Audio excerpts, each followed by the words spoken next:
안녕하십니까. 정의당 원내대변인 김재남입니다. 장작 30분 동안 이어진 오늘 박근혜 대통령의 국회 시정연설은 끊임없이 노래는 흘러나왔지만 정작 국민이 선곡한 노래는 단 한 소절도 나오지 않는 고장난 라디오와 같았습니다. 오늘 대통령 시절 연설은 한마디로 이에 대해 정의당 의원들은 실망과 유감을 표합니다. 오늘 시정연설을 앞두고 국민과 여당의 여러 요구는 많았지만 막상 기대는 그리 높지 않았던 것 사실입니다. 그간 박근혜 대통령이 보여준 언행과 태도로 미루어 볼 때 오늘 시정연설을 통해 독선과 불통의 국정운영 방식을 전환하고자 하는 의지를 보일 거라 크게 기대하진 않았습니다.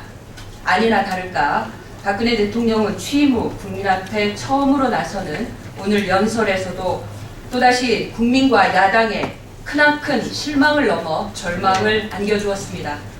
박근혜 대통령은 경제위기 강조와 빚 좋은 개살구식의 일방적인 창조경제 일색에 정부 시책 설명에 연설 분량의 절반을 훌쩍 넘게 할애했습니다. 그나마도 재벌 대기업을 위한 외국인 투자 촉진법, 통과 촉구 등 이른바 경제 활성화가 주로 강조됐을 뿐입니다. 외국인 투자 촉진법의 경우 그간 본 의원을 비롯해서 많은 전문가들이 정부가 주장하는 고용 창출 등 경제 효과에 대해 많은 의무를 품고 문제를 지적해왔습니다. 그럼에도 불구하고 박근혜 대통령은 여전히 근거가 부실한 정부의 추정치만 반복했을 뿐입니다. 복지와 경제민주화에 대해서 정권 출범 이후 줄줄이 공약이 후퇴하고 폐기된 것에 대해 단 한마디의 사과와 유감 표명 없이 내년 복지 예산이 확대 편성됐다 강변하는 박근혜 대통령의 연설을 들으니 국민이 바라는 민생과 서민 경제는 도대체 어떻게 챙기겠다는 것인지 도무지 납득할 수 없습니다. 대통령이 가장 책임있게 입장을 밝혔어야 할 국가기관의 불법 선거 대선 개입 문제와 관련해서 국정운영 최고 책임자로서 무책임의 근치를 보여주었습니다.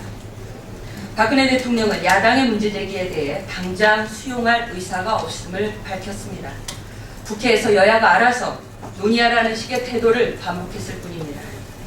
국민 앞에 처음으로 직접 나선 오늘 연설에서도 국가 지도자로서 지금의 난국을 조속한 데 대한 최소한의 사과도 하지 않았고 적극적인 해결 의지도 보여주지 않았습니다.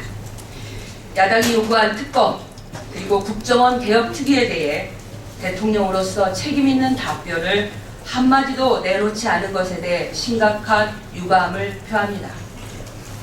정의당 의원단은 박근혜 대통령이 국정운영 전반에 아무런 전환 의지를 보이지 않은 것에 대해서 판단하면서 내일 오전으로 예정된 의원총회를 통해 당 차원의 대응 방안을 적극 논의할 예정입니다.